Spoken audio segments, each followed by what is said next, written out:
This session is about the African Continental Free Trade Agreement. And we've been discussing two main issues over the last 2 days. One is that it's an accelerator to structural transformation, or what she said, growth with depth, DEPTH. And the second part of our discussion over the last 2 days was about how to address the challenge of implementation in terms of making sure that in terms of the national development plans and the plan for the RECs, you know, they have the African Continental Free Trade Agreement at the heart of their plans regionally and at the national level, because we cannot, there is a limit to industrialization at the national level. So we have 5 presentations, and we have discussions here. Because we in a bit late now, what I suggest is that I will give 6 minutes for the presentations and 3 minutes to discussion. We'll start with the first paper, paper 16, the European Green Deal and its implication for African trade.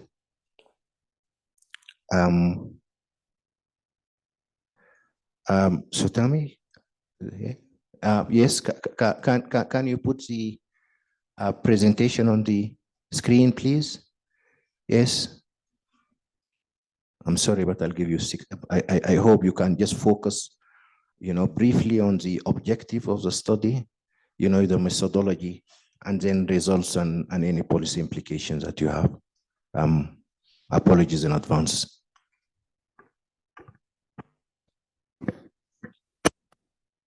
Okay, so I'll be doing a presentation seated. So my name is Sudame. My email, I'm from a research think tank called Trade and Industrial Policy Strategies. So I'm going to be presenting the paper that I wrote on the European Green Deal and its implications for African trade. So what we've seen is that there is a lot of global climate change policies that are actually being developed you know, globally. So we've seen this in the EU, we've seen this in the US, even in China as well. They are, you know, the green aspect of development is actually being incorporated into, for example, trade and production processes as well. So my presentation is going to be quite short. So I didn't structure it as an, you know, academic paper. So what you'll see here is that I will just take you through what the European Green Deal is. So as much as it's difficult to understand what it is, but I will just give you a pictorial view of what is actually included in the Green Deal. Then the second part of that is to just highlight how Africa trade with the EU so that we understand how the European Green Deal will affect trade between the two groups. Then the third part is just highlight the exposure and the vulnerability of the policy or the deal in the African context. Then the last part is just, you know, highlight what we can do, right? So I know there's a lot of developments, and I think building up from the Africa Climate Week that happened in September, there's a lot of engagements that still needs to happen to unpack some of these global developments that happens. So just to give you a big picture of what is actually included in the European Green Deal. So this deal actually came, you know, at the back of COVID-19, where we've seen that there has been a lot of, you know, economic recovery models post COVID-19, and we knew that there was a need to create green, you know, economic strategies, and the European Green Deal is one of those economic strategies that almost include every sector and will affect everyone, you know, globally. So there are certain sectors which are supported, or certain priority sectors that are underpinned by legislations and directives and strategies.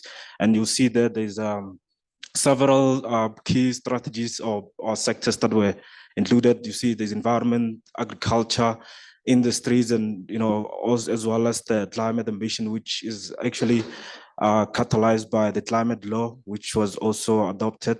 And underpinning that, there's the finance aspect and the just transition aspect of the Green Deal. But I'm not gonna spend much time explaining this, but if you might have some questions, I think you can ask me later on. So how does Africa trade with the EU? So what you see is that in 2022, just to give you again, the picture of the trade between Africa and the world. So you see that in 2022, the trade between Africa and the rest of the world is actually minimal. So in terms of its exports, it only contributed 2.7% of world exports, and in terms of exports, the same. The number is almost the same. So in terms of the EU and Africa trade, so what you see is that the EU or Africa is one of the is doing a lot of trade with the EU, and you see from these pie charts here in terms of exports and imports. So EU has a big share of our trade between Africa and the EU. Then again here, just to give you a trend, in 2022 and going forward, I think there has been a recovery in terms of trade between the EU and Africa. Again, so just another picture who is actually involved, trading between from African, who's trading with the EU. So you see North Africa as well as Southern Africa are doing a lot of trade, of course, with Nigeria as well there. So they do a lot of trade with the EU.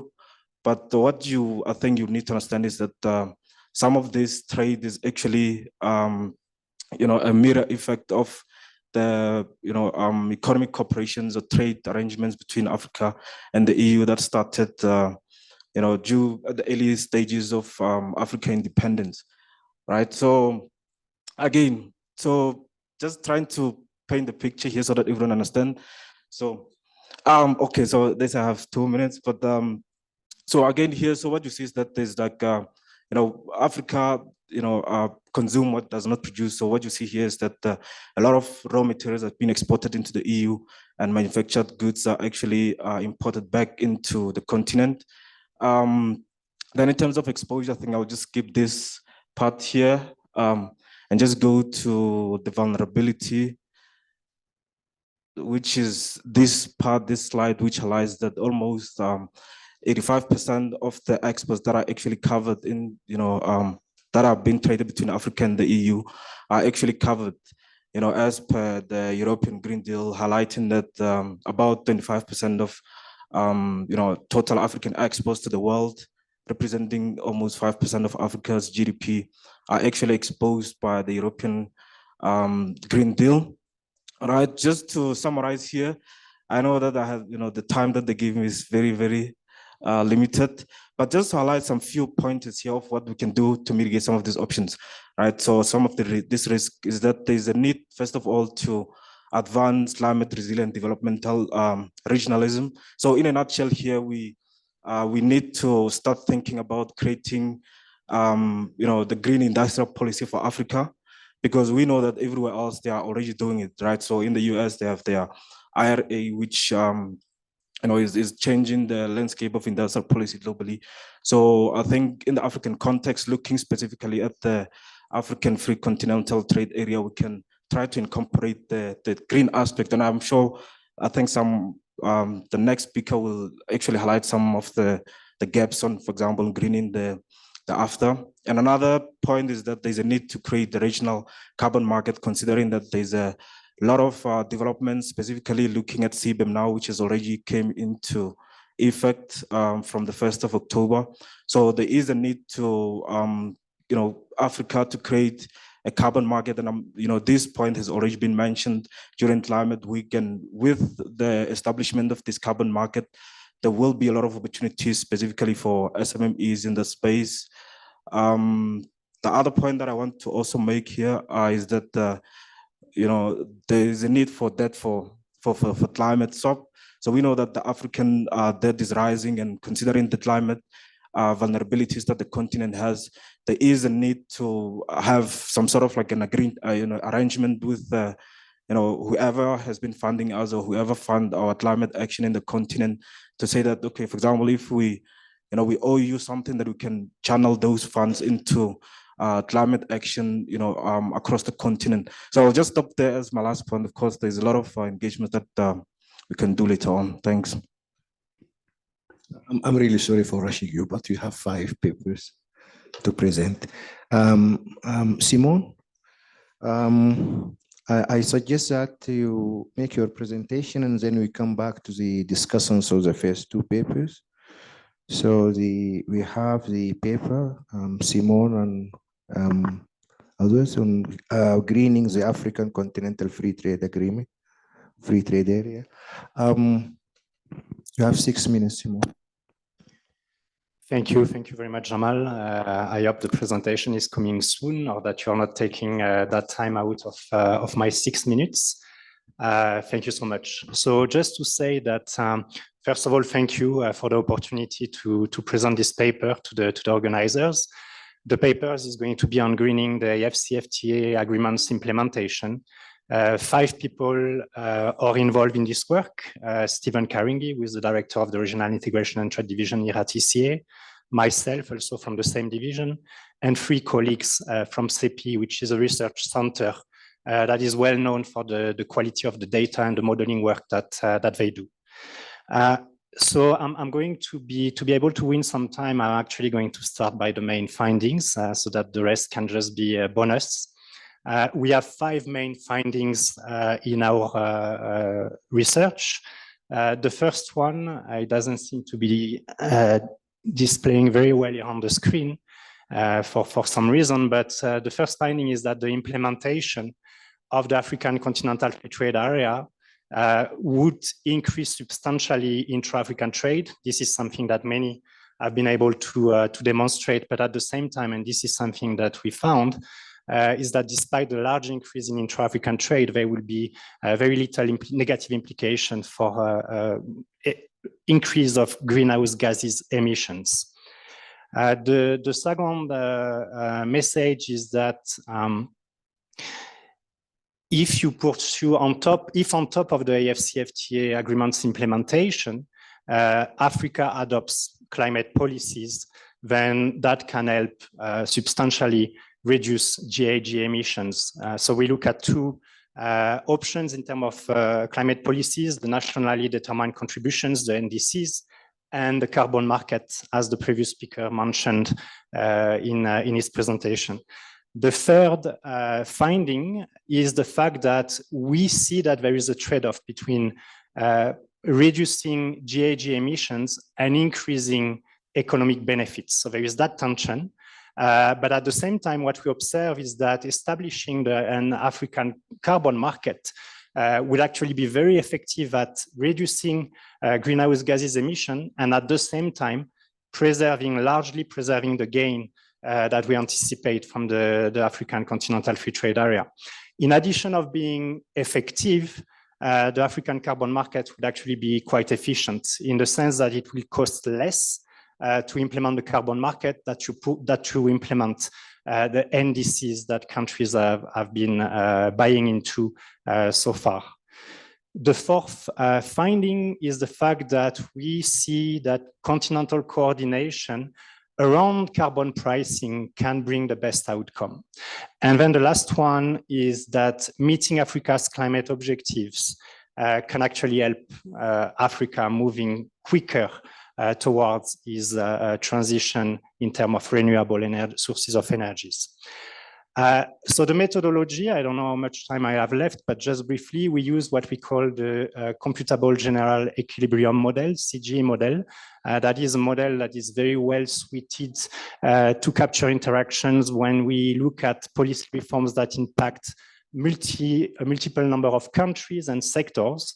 And then in terms of the scenarios, we have the AFCFTA scenario, where we model the modalities on trade in goods as they have been agreed under the agreement. And then we do a reduction of non-tariff measures, both in goods and services. On top of the AFCFTA, we model a number of climate policies.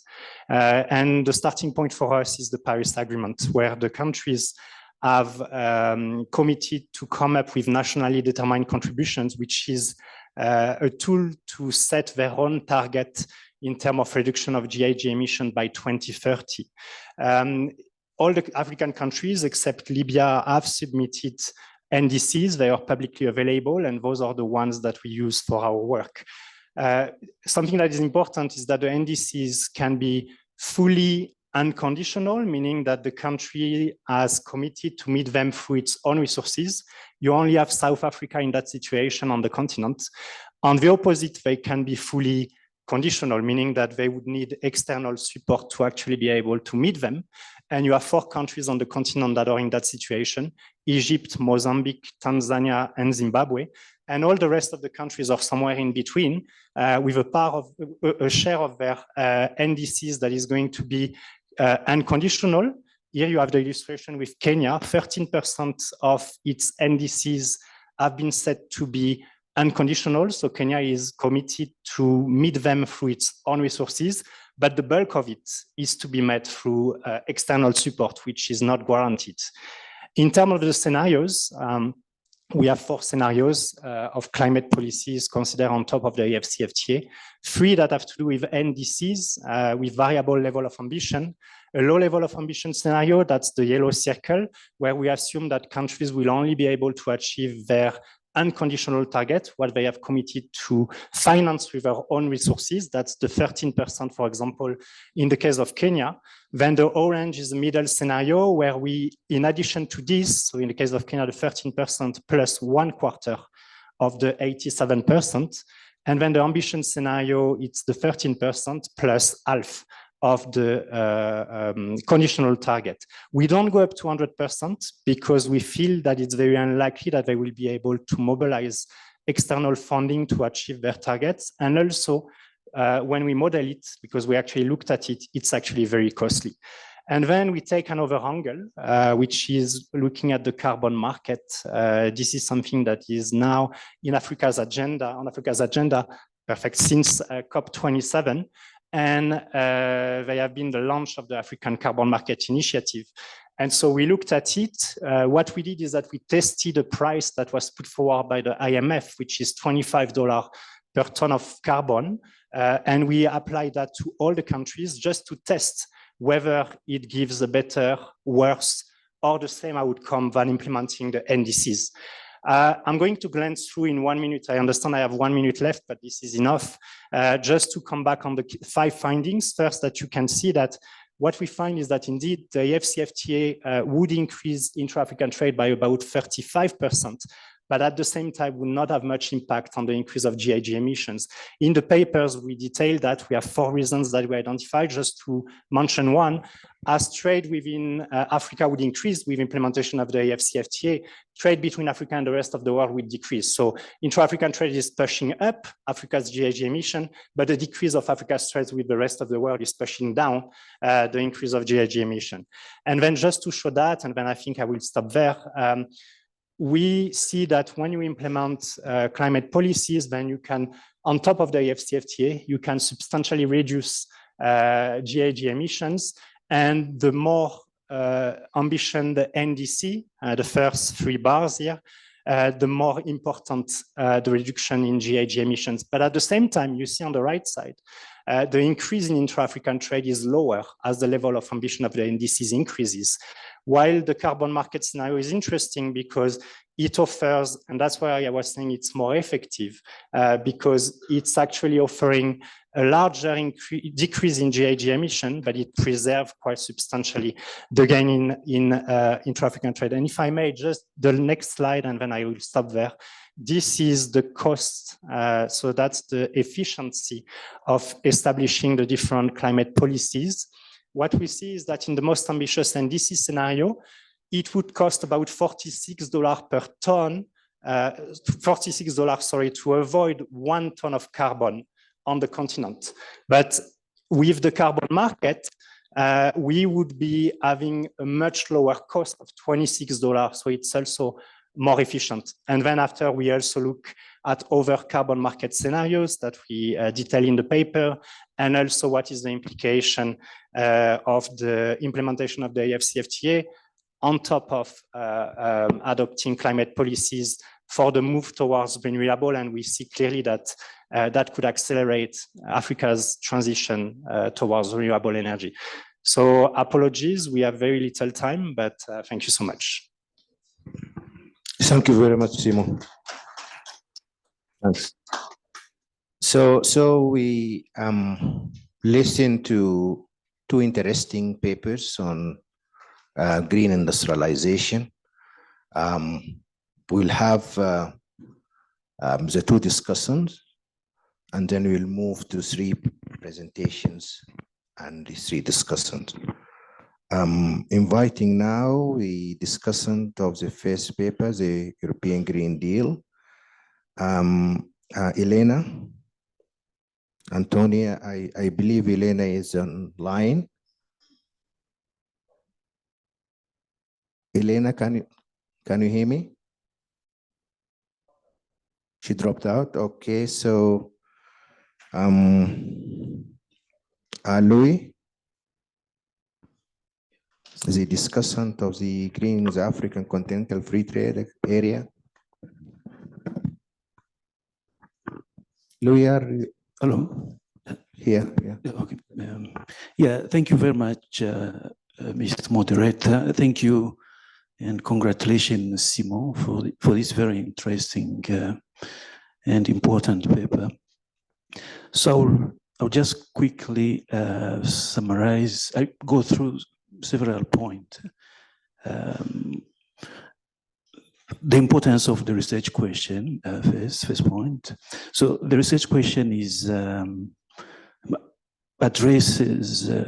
addressed by the paper is very salient to the contemporary debate, the policy and the scholarly debate on the issue, seeking to identify best ways for promoting low carbon and climate resilient growth, industrialization and development. The findings are very important. They can influence those policies, even scholarship. The position of the paper in the literature is also very, it's important in that the paper contributes to closing the huge gap in the growing body of literature, empirical literature on the subject matter, which overlook the effect of the implementation of the African Continental Free Trade Area, which has been addressed sufficiently by this paper. From methodological point of view, the methodology is pertinent. The use of mirage power and GTAP is appropriate to the research question. The use of NDC and carbon market is also pertinent. The results are coherent and they are very informative. They are helpful to policy makers and even to scholars. The recommendations are also very coherent and important and relevant. But the following are some of the areas needing some improvement, not too much, but an incremental improvement.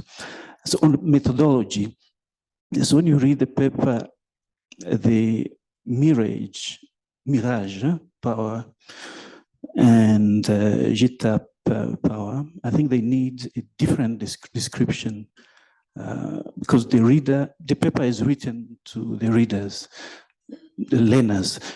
The description should be very clear, very simple, comprehensive enough, not too long. 2 pages should suffice in an appendix. And the reader should be able to capture at least 50% of the methodology, how it works, what are the limitations and other areas of application, and mainly. Louis, can I just make a suggestion? Yes. You don't need to be detailed. Okay, good. Just the main areas, Yes, and then you can send the Great, detailed yeah. comments by email to them. Yeah, thanks. Yeah, this should not to be too long, just to help the readers. The result, one point that you may wish to consider is the temperature, absolutely the projection on greenhouse gas emissions. So you found that the emission will reach 11.4 in 2054, 2054 years, from 3.3 in 2020. I think you may wish to review this or justify.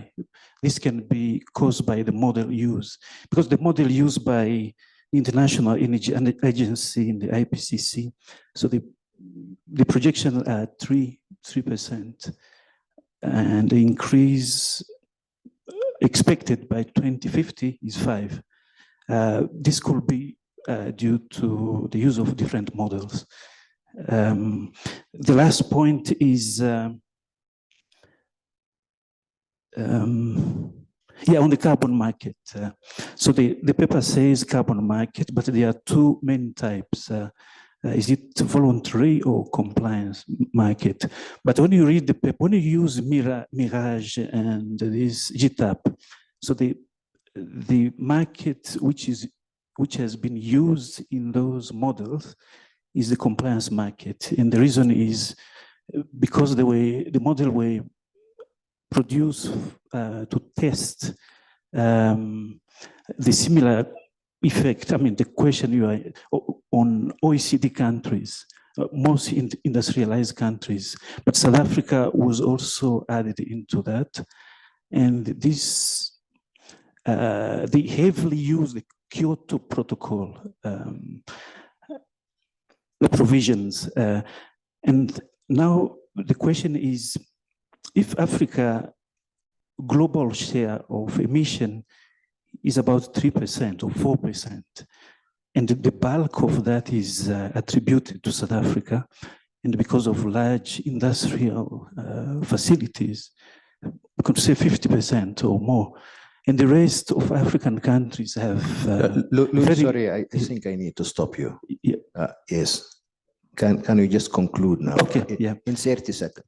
Okay. Please. Thanks. So the question is, how will these countries with limited emissions should apply the compliance market or voluntary market? Which one should they follow? Yeah, thank you.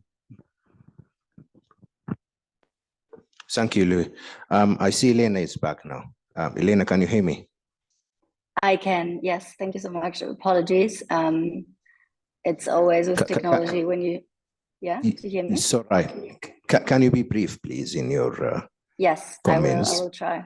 Yes. Yeah. Okay. So thank you so much, Sotame, for this paper. I'm very familiar with also the work of TIPS, and I think you're doing an excellent job really focusing on industrialization in South Africa.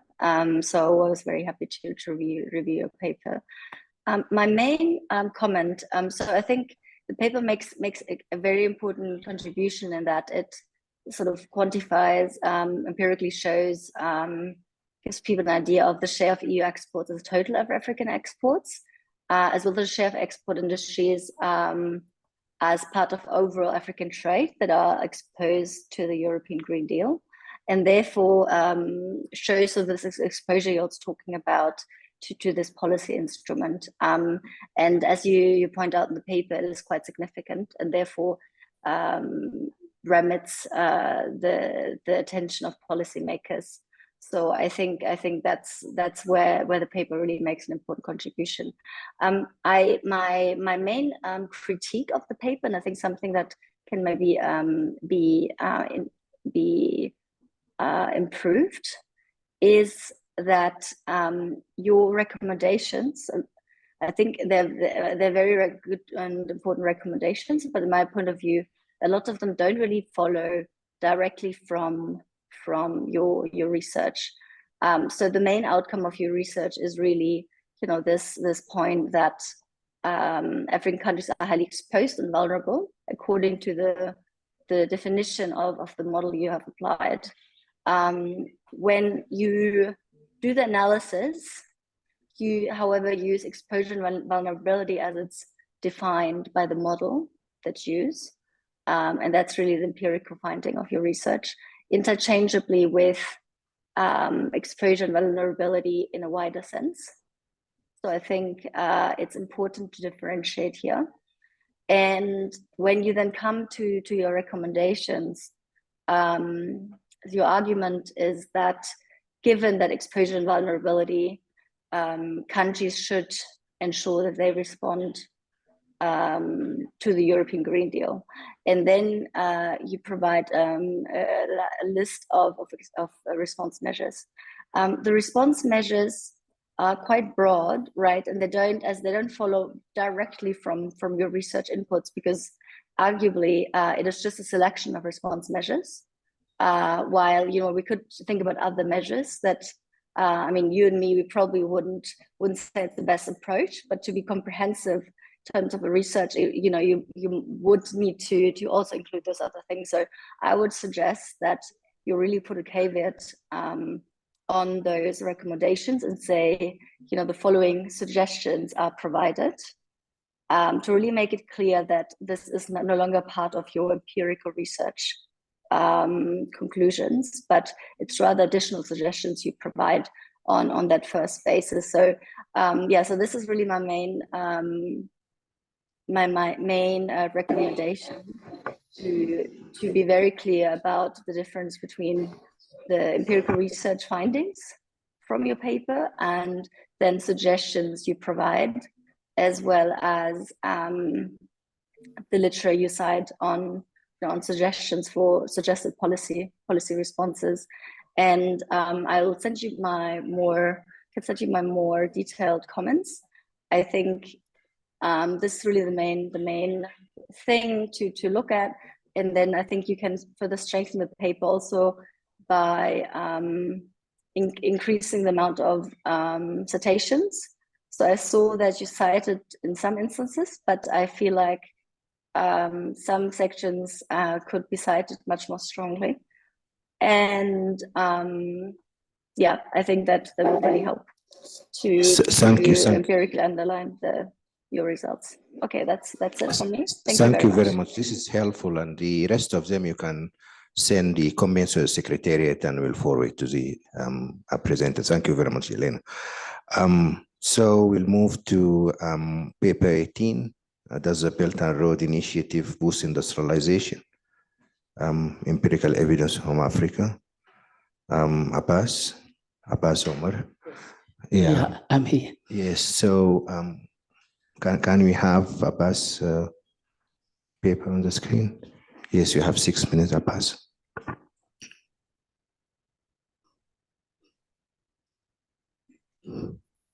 Okay, hello everyone. My name is Abbas Omar. I'm a PhD student at the Rhine Institute of Southwestern University of Finance and Economics in China.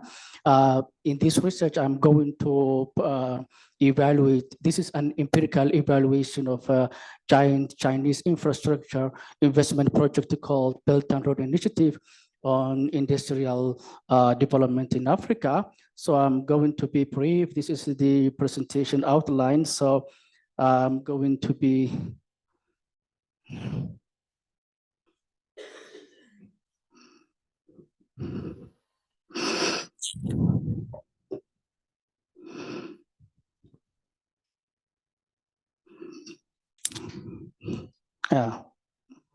I'm sorry, it was a bullet by bullet. So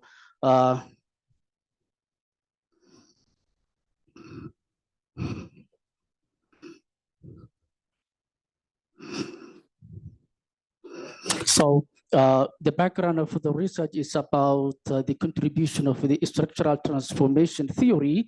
So in that case, structural transformation is about shifting economic resource from low productive sectors to more productive sectors, because in that way, in that case, that can facilitate something the literature calls unconditional convergence. So that's what happened for early developers, but that did not happen for Africa. And the literature documents so many reasons, but in conclusion, the literature justifies something they call lack of fundamentals, which is lack of infrastructure, skills, and institutions.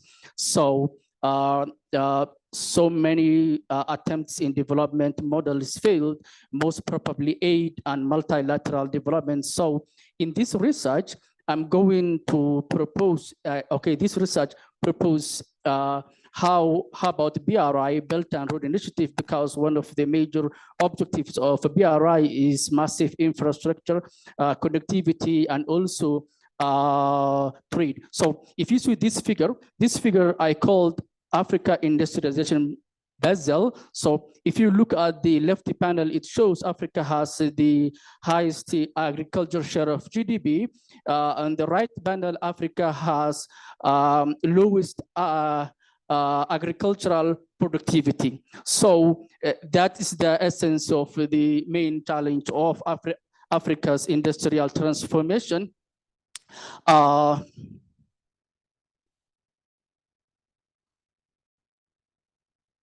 So how about BRI? BRI could be an alternative model for Africa's industrialization, because BRI, based on the Chinese Go Global strategy, comes from provides investment to global investment, specifically in Africa. So in general, China, for the past 20 years, China provided around $500 billion in development financing programs in Africa. And also 2/3 of those investments came from during the PRI period from 2013 to 2021. So in Africa, China provided $153 billion from 2008 to 2021, and 90 billion of it was during the BRI period. So this results show the complementarities of World Bank and BRI. World Bank focus on soft infrastructure, while BRI, or China in general, focuses hard infrastructure. So I call them complementarity, not substitutes in general. So if I go through, because my points, I point to go through, the study uses why BRI. So if you see the left panel, it shows that after BRI, exactly 2013, Chinese investment is skyrocket. So that's one reason. The other reason, if you see that part and pie chart, it shows that transportation and energy where much of the investment, BRI investment, goes to. So this is what Africa really needs for their industrialization endeavors. So the contribution of the paper in the literature is that most of the literature just focus on the BRI membership, but this study goes deep by asking the mechanism of influence. That's why the paper uses the values of Chinese construction projects for the last 20 years as a proxy for Chinese BRI infrastructure investments. So basically, I used two methods, both micro and macro analysis. I used country level data and farm level data. So for the country level data, I use program evaluation method called DID, coupled with PSF propensity score matching difference in differences, where PRI and post are dummy variables. So let's go to the results. So the first result shows that BRI improved Africa's industrialization in terms of industrial value added share of GDP, but comparing to the narrowly defined industrialization, which is manufacture and value added share of GDP, BRI did not improve that narrowly defined manufacturing value added share of GDP. Also, in some robustness check analysis, BRI industrialization effect was not instantaneous. It lagged for 5 years. So from the Africa's membership 2014, the first results show up by 2018. So that also will have policy implications for the African policy makers.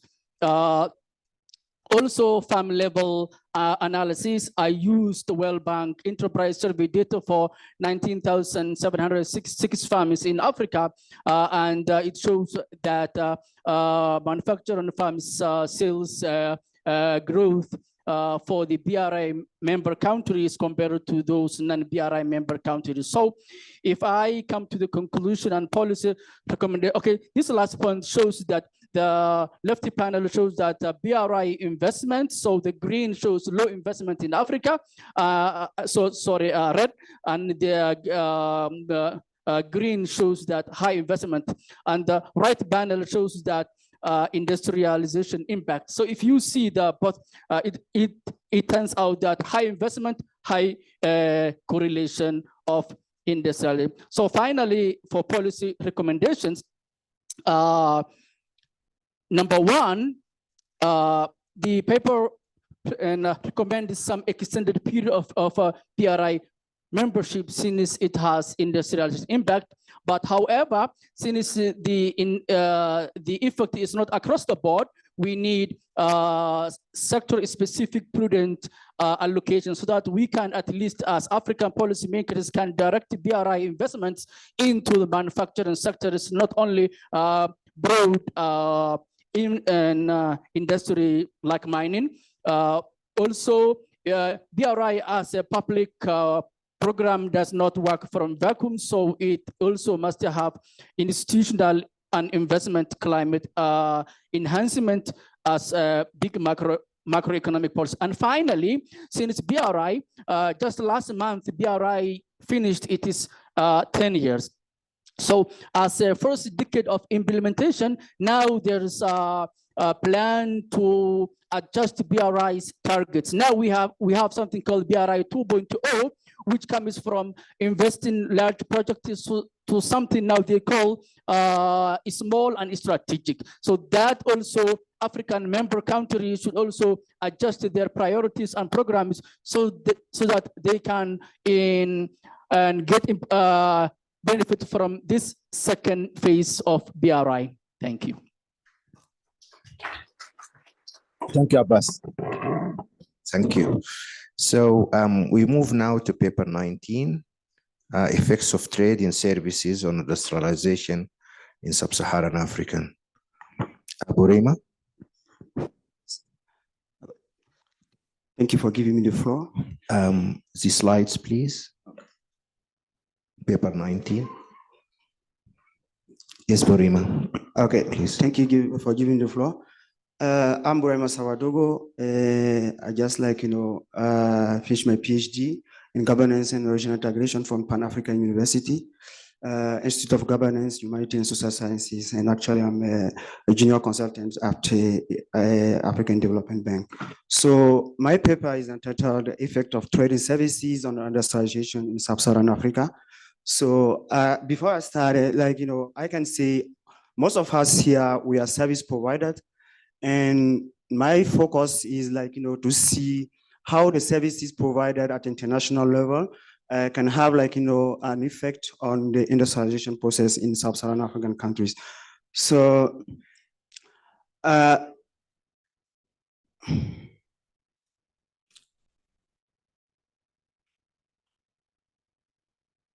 yeah. Okay, the recent decade, have described as the area of services evolution due to the growing role of services in most of the economic sectors, as well as the dominance in the production process, even in the employment in high income development, like high income and low income economies.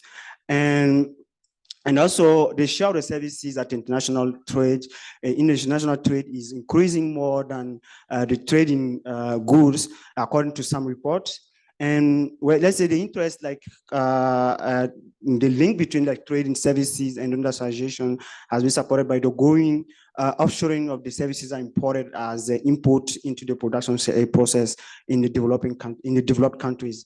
And what's the case now in Sub-Saharan Africa? These figures, show us, a declining, a trend of the manufacturing production as a value-added manufacturing sector as a share of GDP since 1981 up to 2021, and at the same time we can see a growing trend, of this, the share of the services, trading services as the share of the GDP. So our main, the objective of this paper is to assess the effect of the trading services on industrialization. That is, our working paper is that trading services has a positive effect on industrialization in sub-Saharan African countries. And the data that we use in this study, we collected from some international organization data set, and also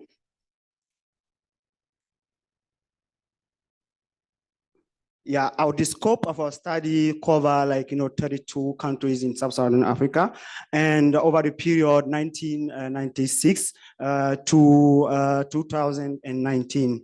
So these figures, show the first one for the evolution of sectoral value add in the services sector, which you can see agricultural sector, and as well as the manufacturing sector. That is the last one just below. So the others also show the country performance in terms of trading services in sub-Saharan Africa. And the last figure show some trend, trend of the share of the trading services as GDP in some region. And we can see that in sub-Saharan Africa, the trading services is also growing. So we started use the production function where we have the inputs and the X describe the input that uses in the service, in the manufacturing industries. And where when we use the lag transformation function, we can have the second equation, and then we finally you have our empirical model that based on the work on Jorgensen and the Grealish and also Beverly, that they work on the use of services as input into the manufacturing sector. Okay. So we started has this estimation technique. We started with a naive estimation by using the OLF technique, and then due to the problem of the endogeneity problem, we use the instrumental variables, where we use the two main instruments by capturing the effect of the service, isolating the effect of the trading services that are really highly correlated and have a double causality with the manufacturing production. And as a result, the study showed that using the manufacturing value added as a share of the GDP, the trade openness in the service sector has a positive and a significant effect on the manufacturing production and the business services export. We have two reasons that has also a positive effect, and trade in total services import and license services, as well as ICT services import, have the positive effect. Overall, we realize that the import of services have more effect than the fact that the enterprise industry, a manufacturing industry in Africa export their services. So as a Robinson check, instead of using the manufacturing value added as a dependent variable. We use now the CIP, that is the competitive industrial performance. 2 minutes. Okay, thank you so much. The competitive industrial performance index developed by UNIDO that capture, assess the ability of the country to produce and export manufacturing goods competitively. So as a result of using that, we realized that most of our indicators, main aspect of trade and services has positive and a significant effect on the competitive industrial performance. The second way of checking the robustness of our result is to try to merge the services, the indicators of services into two main categories, that traditional services and modern services. And also the results show that they have the positive and significant effect on the manufacturing production in Sub-Saharan Africa.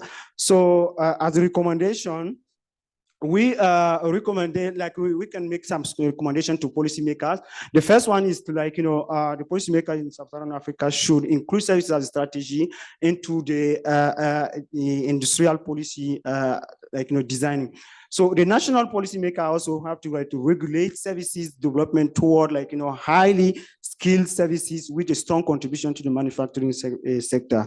And the third point is to facilitate the import of some services, mostly the modern services, that is insurance services, financial services, license ICTs, services in business, in business services, so that the companies, SMEs in Africa can incorporate those services and input into their manufacturing production process. And the final one is we are now in the area of the implementation of the AFCFTA. The acceleration of the implementation of the protocol regarding the trading services will definitely increase the trading services within the region. That is that will have more impact on the industry that import services as import. So thank you for your kind attention.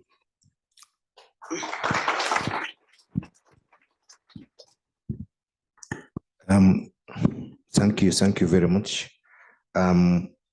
We now move to the last paper on how the implementation of the ACFTA agreement will help accelerate industrialization in Central Africa. Bosini, can you put the, yes, it's here. Yes, 6 minutes, please.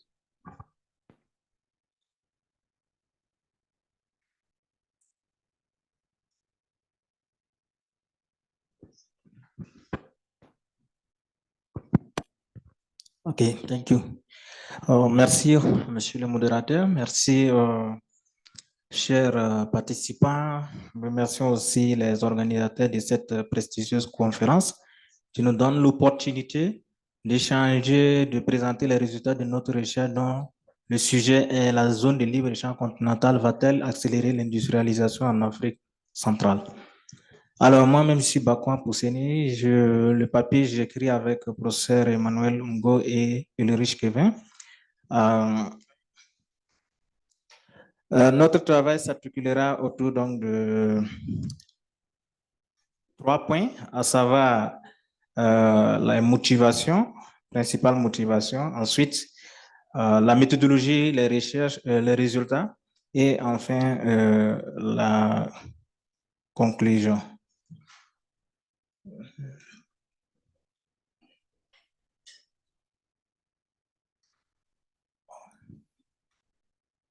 OK, thank you. Alors, donc, je disais que c'était la motivation du travail. Ensuite, la méthodologie, les résultats et enfin la conclusion.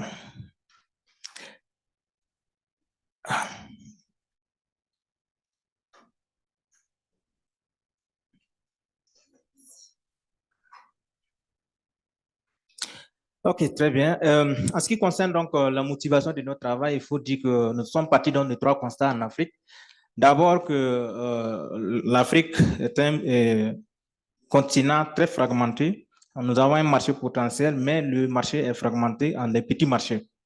Alors, nous avons 55 États.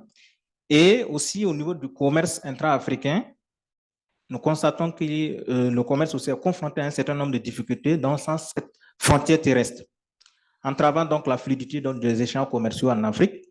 Et nous avons également remarqué que le continent dépend fortement donc, du reste du monde en termes donc, de sa demande de biens même alimentaires. Et quand nous regardons la question donc, de l'industrie en Afrique, nous avons regardé le poids de l'industrie dans l'emploi du secteur industriel dans l'ensemble des emplois en Afrique.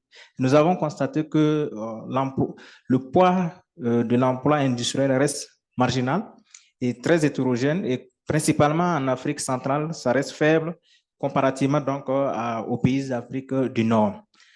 Alors, les décideurs politiques ont décidé donc de lancer depuis 2021 la zone de libre-échange continentale pour consolider le marché d'environ 1,2 milliard donc, de consommateurs, mais aussi, qui est un projet même de l'agenda 2063 de l'Union africaine, mais pour renforcer le commerce intra-africain. Et ce projet, ZLECAf, devrait donc être graduel, devrait supprimer les barrières commerciales de manière graduelle sur une période donc, de 10 à 13 ans, et pour renforcer donc, les échanges commerciaux entre les pays africains.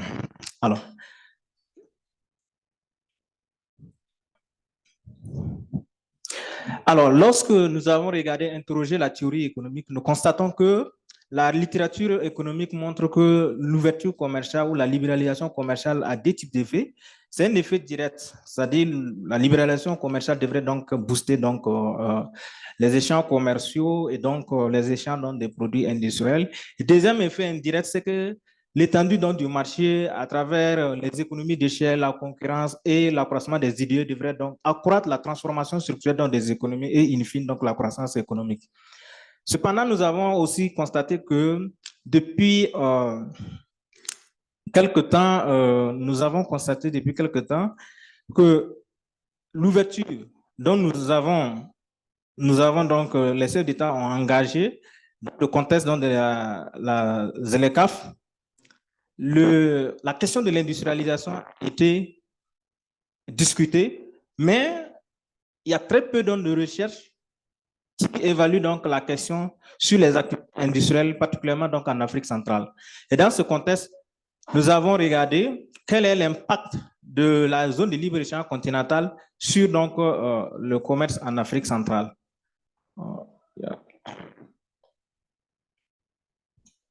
Bon, cette figure illustre qu'en Afrique, principalement, nous avons constaté un accroissement des accords commerciaux en Afrique. Depuis les années 90, les accords commerciaux sont passés de 22 à presque 500 en 2020. Mais malgré ça, le poids donc, du commerce africain est en baisse depuis donc, les années 1948.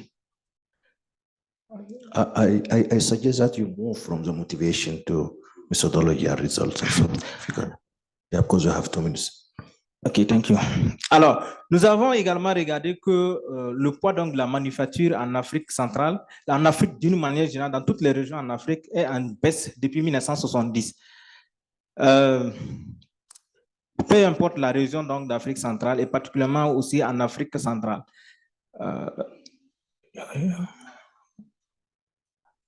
Alors, donc, ce constat nous amène donc à nous interroger quel est donc l'impact de la zone de libre-échange continentale sur les activités industrielles en Afrique centrale. Alors, nous avons donc mobilisé le modèle d'équilibre général calculable avec 3 types donc, de scénarios. Donc, le premier scénario, c'était donc de libéraliser donc l'ensemble du commerce immédiatement. Deuxième scénario, c'était donc de libéraliser le commerce, mais de manière graduelle sur 10 ans. Et troisième scénario, nous avons essayé donc de combiner donc la libéralisation donc, du commerce avec des mesures de facilitation donc, du commerce.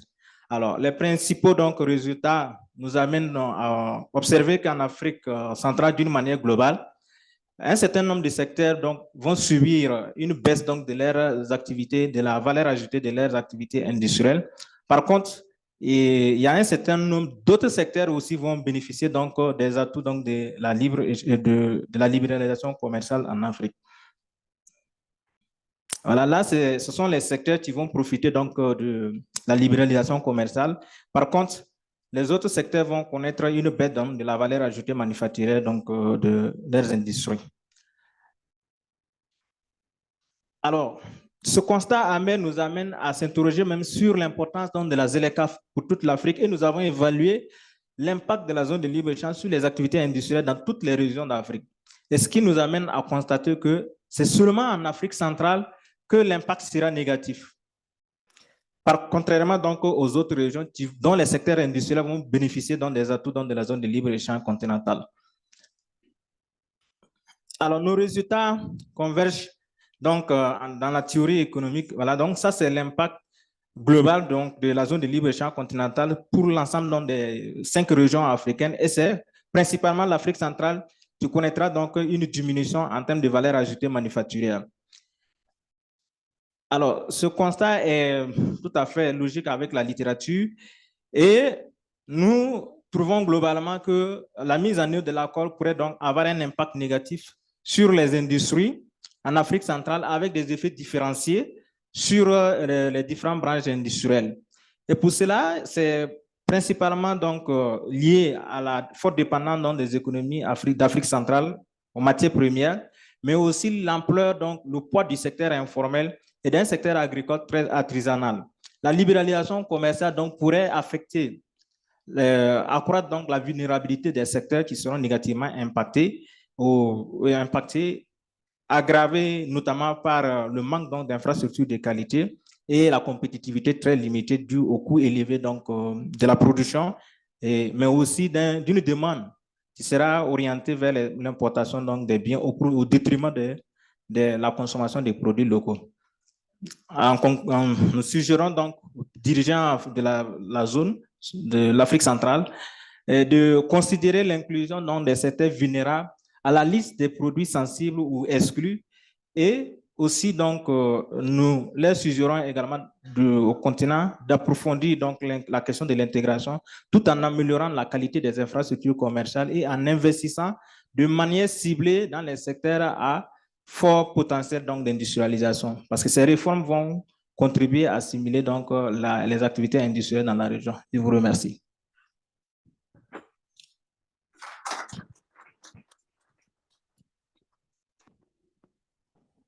All right, thank you.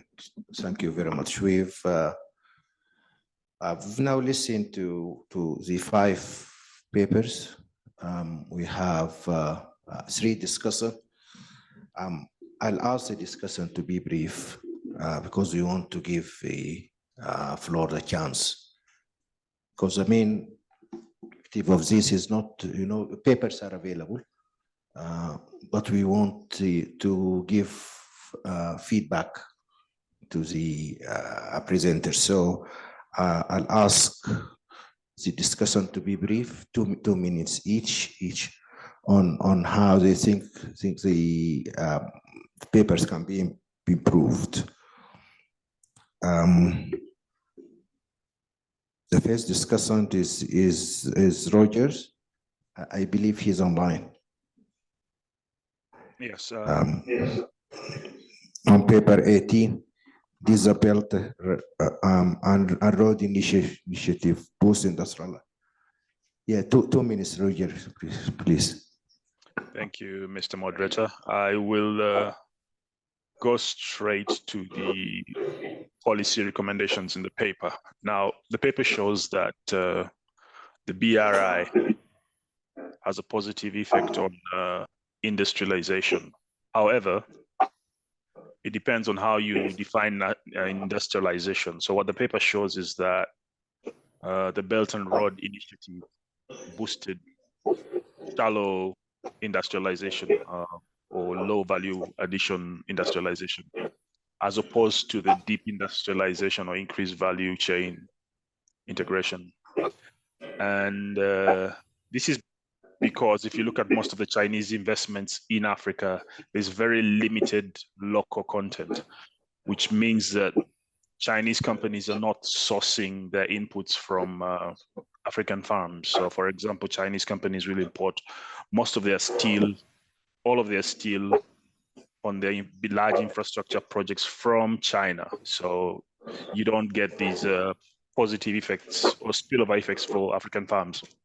Now, secondly, what I want to point out is that the paper is silent on the effect of debt.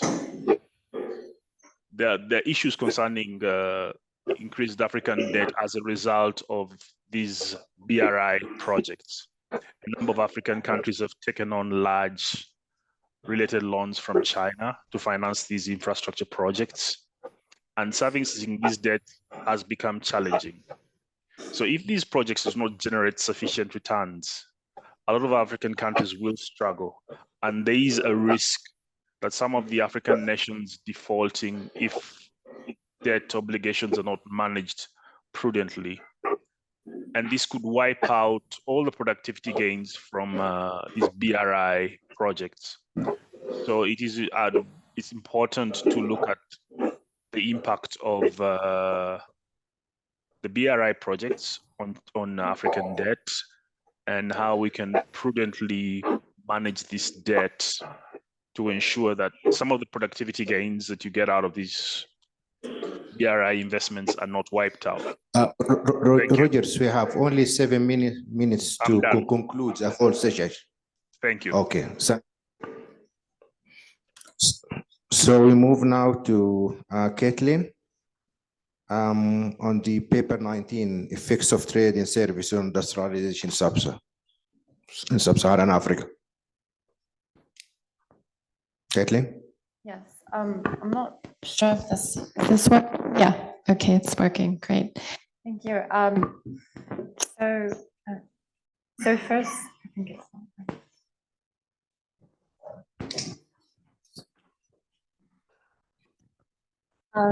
so first off, I would like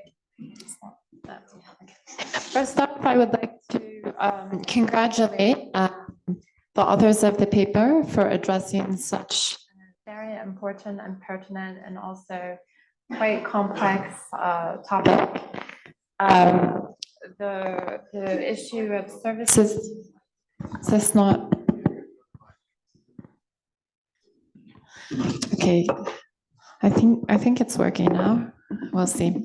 So first off, I would like to congratulate the authors on their paper on this very complex but very pertinent issue of services trade and industrialization, as the authors discussed a bit in their presentation and also in their paper.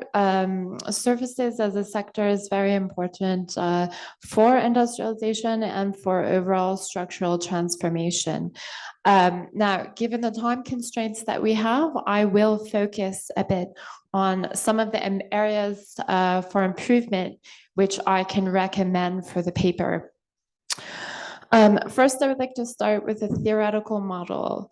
At present, the theoretical model is a bit generic, so I really recommend expanding upon this and adapting this more specifically to what is in the empirical model. So in the empirical model, you're specifically looking at the value added in manufacturing as it relates to trade and services and per capita GDP and other control variables as well. It would be nice to see some more clear lines between the theoretical model and the empirical model. And I think if you add more specification and detail to the theoretical model, then I think you can draw this out.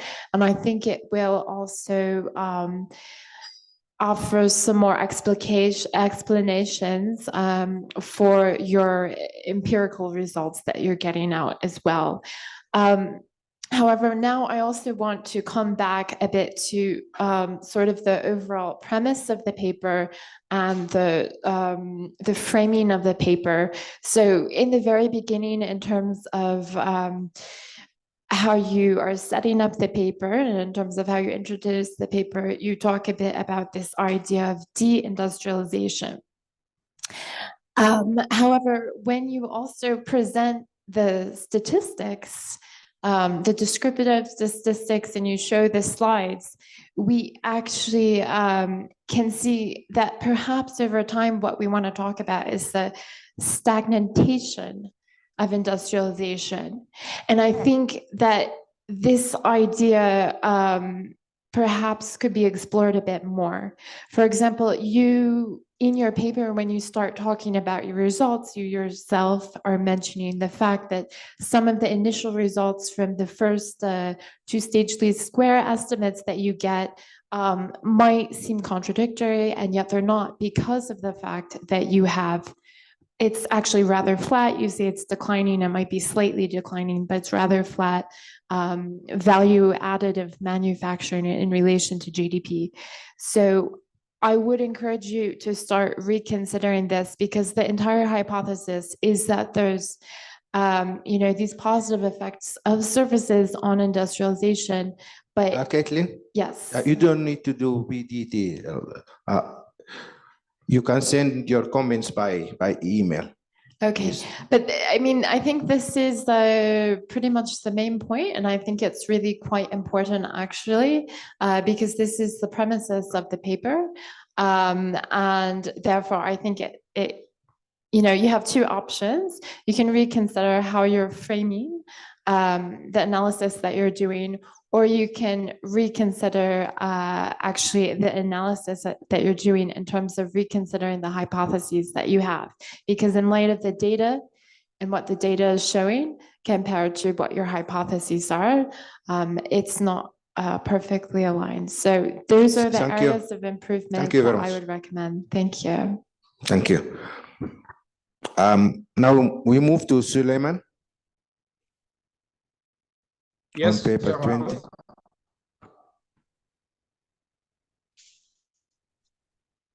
Two minutes, please. Yes, can I proceed? Yes, Suleiman, please. 2 minutes. Okay, thank you. Thank you, Jamal. Okay, so thank you. And I would like from the outset to congratulate Prof. Bakwan and his colleague for really zero in on a thematic that is very actual. Well, the paper is in French, so I will proceed with my comment in French as well. Donc, je voulais d'abord mettre l'accent sur quelques précisions qui seront importantes pour le papier. D'abord, il est important de préciser le champ de l'étude. Je pense qu'on parle de zone de libre-échange continentale et son impact sur l'industrialisation en Afrique centrale. Il aurait fallu définir au préalable ce qu'on entend par Afrique centrale. Parce qu'on s'attendait à ce que ce soit les pays de la communauté économique de l'Afrique centrale, les 11 pays, mais le papier discute en fait de 9 pays. Je ne sais pas pour quelle raison le Burundi et le Rwanda ne sont pas inclus, même si dans le corps du texte, certains exemples se réfèrent à ces pays. Et puis, par rapport aux résultats, je pense que la vision ici, c'est de considérer comme si c'est un ensemble homogène, alors même que l'Afrique centrale est assez disparate en réalité, et on l'a vu avec un très faible niveau d'intégration, puisque à peine 2% des échanges actuellement se passent au sein de cette sous-région. Donc, il aurait été préférable de mettre l'accent sur ces aspects et d'avoir quelques discussions sur les efforts d'intégration sous-régionale qui sont en cours au niveau de cette sous-région du continent. Et pour l'étude en tant que telle, 3 scénarios ont été envisagés. Je pense que c'est le deuxième scénario qui se rapproche le plus actuellement des hypothèses réelles de travail de la ZLECAf, puisque ce n'est pas un démantèlement tarifaire à 100% immédiatement comme c'est le cas dans le scénario 1 et le scénario 3. En revanche, il aurait fallu envisager un 4e scénario où on utilise le scénario 2 plus les mesures de facilitation du commerce. Cela aurait été un scénario beaucoup plus réaliste pour coller à l'esprit de la ZLECAf et avoir les résultats beaucoup plus probants. Et maintenant, par rapport aux résultats même qui ont été présentés, je pense qu'ils sont un peu contre-intuitifs, puisque l'approche théorique déjà dit que le libéralisme, la libéralisation des échanges est de nature en fait à accroître les fondamentaux de l'économie. Suleiman, Yes. 1 minute, please.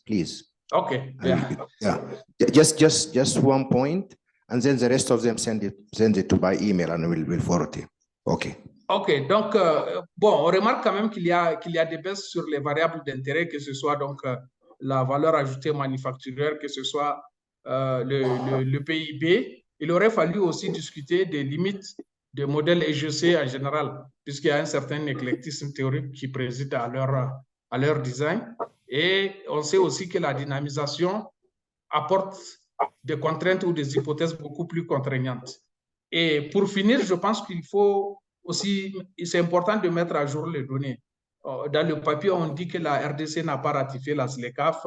On parle de 41 ratifications. À ce jour, on est à 47, y compris la RDC. Et les pénétrations d'Internet à 3%, ça, il y a plus de 20 ans, je pense. On est à 33% aujourd'hui, ainsi que le téléphone. Donc, le papier gagnerait vraiment aussi à la correction de certains coquilles dans le texte. Donc, on pourra échanger plus par email. So thank you, Jamal. Over to you. Thank you very much, Suleiman, and thanks to the presenters and discussants. We have an issue here. We've eaten 3 minutes of the break, and I think we need a collective decision on this. I want to give the floor a chance to comment, because we need really, this is an opportunity for the presenters to get some feedback. But on the other hand, we have only 15 minutes a break. So what I suggest is that we change the tea and coffee break into a human rights break, which is only 5 minutes. And then we give the chance to the floor if you have any burning questions.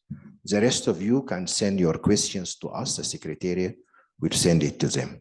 Do you agree with the human rights break? Okay. Questions from the floor on any of the 5 papers? Yes, please. Thank you. I have a question for Mr. Pousseni. Sur le modèle, sur l'impact de la ZLECAF pour les pays d'Afrique centrale, et donc, comme vous le dites, votre résultat est assez contre-intuitif dans le sens où on a un impact négatif sur l'industrialisation de cette région qui est déjà faible, et pourtant qui est une région riche. There's no interpretation. Please, can you?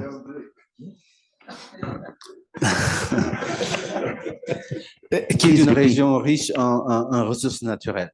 Je pense qu'il serait intéressant dans la présentation des résultats de donner en fait l'explication intuitive de ces résultats-là, parce que en fait ça manque dans la présentation.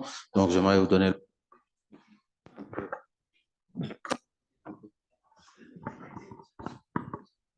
Wow.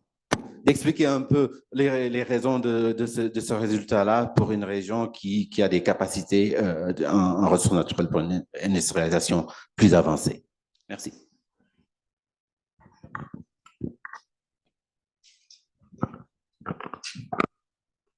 Any other questions? Yes, please.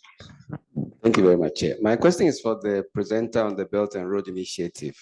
It was fundamentally constructed to transport natural resources from Africa much easier to the east. America intends to expand the Lobito corridor through Angola, from Congo, Zambia through Angola, also to the west, to counter China's investment in Africa. Sadly, the continent is once again becoming the battleground for east-west confrontation. What Africa needs is improved connectivity within the continent, not how easily our raw materials can be taken out of the continent. It's also contrary to the spirit of our industrialization aspirations. We want to add value to our natural resources. So these two investments actually box us back into the old raw material, natural resource export, which is contrary to what you're trying to achieve. What's your comment on that? Any other questions? So I'll, yes, briefly, please. Thank you. My question is addressed to Simon. Yes, you presented an interesting analysis there. I just want a clarification on whether you considered on the greening the African continental free trade area, the clean development mechanism, which is part of the United Nations Convention on Climate Change, whether that was taken into account in the analysis. And if that was the case, can we have clarifications on how the results were? Thank you. Thank you. Olienka? Thank you, Gamal. Just a couple of questions. For the colleague that was doing the presentation on trade-in services, I got the sense that we were measuring the increase in trade-in services per se, rather than the measurement of the component that is driving trading goods. I couldn't see clearly in the model where we're capturing the impact of that component. So a lot of the graphs seem to be measuring the increase in trade and services as it stands over the last sort of 25 years, rather than that component, which is now feeding the interaction between trading goods and trade and services. And then a question for Simon, which was a very interesting paper from the colleagues. I wondered when you spoke about you were talking about the impact of national determined contributions, how trade creation, it wasn't trade creation, it was the replacement of AFCFTA trade being, how can I put it, married out by trade from the EU, for example. But an interesting side to that might be trading creation, because we speak about AFCFTA a lot in terms of replacing trade, but it's a starting point. So if we push the analysis further, what does that mean for trade creation as well? Thanks. Thank you very much. What I suggest is that I'll give each paper presenter a minute. You know, you can have your minute, or you can, if you can just say, when noted, will address that, and you donate your minute to someone else, but you need to direct it to the right person. But it's maximum 1 minute. We'll start with paper 16. So tell me, yes. You donated to Simon, yes, because he has 2 questions. This is very kind of you. Yes, Simon, you have 2 minutes. No, thank you so much indeed. And actually, I'm going to take 3 questions, because I think one that Luis raised was quite important. And, yes, but it's on 3 questions, but 2 minutes. Of course, of course. So very briefly, I think that reserve clarity, because Luis, thank you so much for the comments. And they were 2 that were related, and that relate to the Africa's share of world GHG emissions. And so you question the fact that we have in the model, we say that in 2020, Africa's total share in greenhouse gases emission is indeed 7.3%. And then that will increase to 11.4 in 2045. I just wanted to say that this is correct. And in fact, what we find too often is that there is a confusion between GHG and CO2. And so if you account only for CO2 emission, yes, it's 3.7% in 2020, and will be increasing close to 5% in 2045. But if you account for both, which we are doing in the model, CO2 and non-CO2, the share is higher. And we are saying that in the paper. We have it in the annex of the presentation as well. And then linking to the second point that you mentioned, you know, and it's true, Africa today is hurt by climate change without having contributing to it. This is very clear. And only a few countries do, and you mentioned South Africa, do contribute to it, to emission at the moment. But we foresee, because our model is dynamic and looking forward. And so we foresee that between 2020 and 2045, the greenhouse gases emission of Africa will actually increase by 240%, when they will increase by only 110% in the rest of the world. So there will be a kind of catch-up effect from Africa to the rest of the world. Just very briefly from the audience, thank you so much for the questions. We don't have much time and I'm happy to talk more with you after because I know that I may have like 20 seconds. But on the first, the clean development mechanism, we have not strictly accounted for it. But the way we do, we still split the different sources of energy, including clean energy. So we account for fossil fuel, coal, oil and gas, but we also account for clean energy, hydro, solar, wind, and also nuclear with consideration that could be Thank you, Simon. Yeah, you can. And the last question, very briefly, if I may, I would want to add more on the second one, but the last question, the net effect is positive, meaning that even as intra-African trade increase and trade between export from Africa to Europe or elsewhere decreases, there is a larger increase in intra-African trade than the decrease towards the rest of the world. So the net effect is positive. I know you were more also asking for, moving forward, is there a potential to increase trade also with the rest of the world? Yes, but we need to have trade facilitation measures that are being tackled on both sides. Thank you. Abbas, 1 minute. You want to donate it or respond? Yeah, to be very brief, 1 minute. Okay.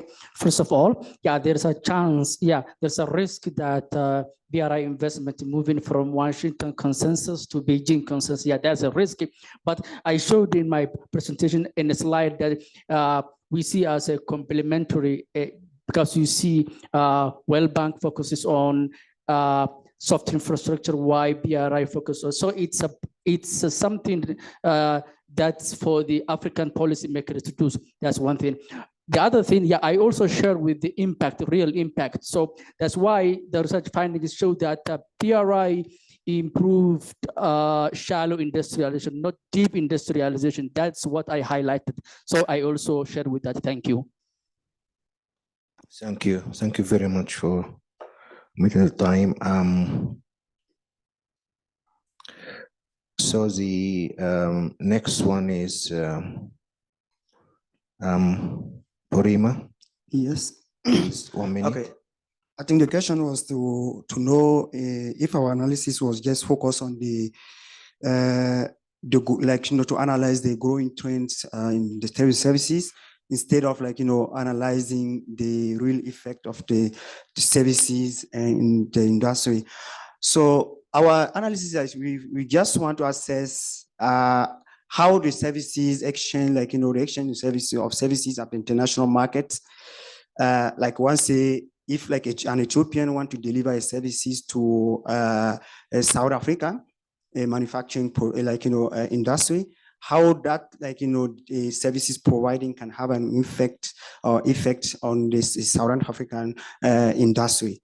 So to capture that one, there are many ways to capture the effect, but due to the time, data constraint, the main way to capture that one is to go into the input output databases to have in the individual countries how the services are used as input into different sector of industries.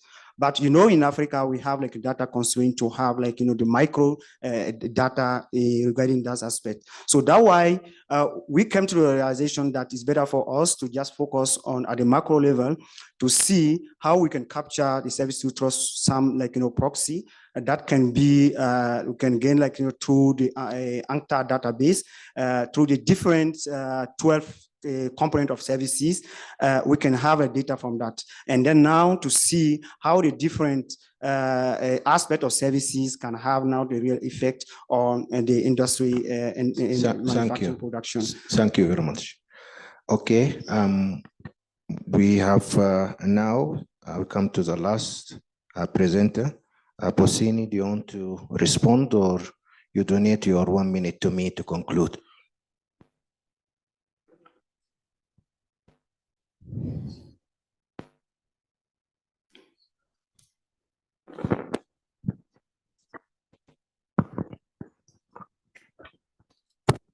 Ok, merci beaucoup pour la pertinence de votre question. C'est une question à laquelle nous réfléchissons davantage. Ça nous dégage même des perspectives dans le cadre de notre recherche. Effectivement, la région est fortement dépendante donc, des ressources naturelles, ce que nous avons constaté, ce qui explique ce résultat un peu mitigé pour nous. Nous avons regardé un peu, pour expliquer le résultat, nous avons regardé un scénario que nous avons appelé le troisième scénario en faisant une combinaison pour regarder est-ce que lorsqu'on attaque les mesures les mesures donc de facilitation du commerce, les barrières non tarifaires, et nous avons constaté dans ce scénario qu'il y a une amélioration Donc, cela veut dire que si effectivement la libéralisation des droits de douane, la suppression des droits de douane impacte négativement la plupart des unités industrielles en Afrique centrale, certainement qu'il y a un problème structurel. Donc, la raison serait donc structurelle et nous avons regardé comment les autres variables peuvent améliorer donc ces résultats. Et nous avons constaté effectivement qu'il faut attaquer la question donc de la qualité des infrastructures. Mais une autre raison, c'est le poids du secteur informel. Donc, il y a les ressources naturelles, la dépendance aux ressources naturelles, il y a le poids du secteur informel, il y a un secteur agricole qui reste encore relativement faible et il y a le coût de production et une demande de plus en plus tirée vers l'extérieur en fait, au lieu que les gens en consomment dans des produits locaux. Mais cela nous donne donc la possibilité de regarder dans les perspectives avec l'économétrie, parce que là, comme c'est le modèle d'équilibre général calculable, on ne peut pas prendre en compte un certain nombre de variables. Nous sommes en train de regarder dans les perspectives avec l'économétrie pour évaluer donc les questions institutionnelles, les conflits et ainsi de suite, pour expliquer donc davantage ces résultats. Alors donc, je vous remercie pour cette pertinente question. Merci.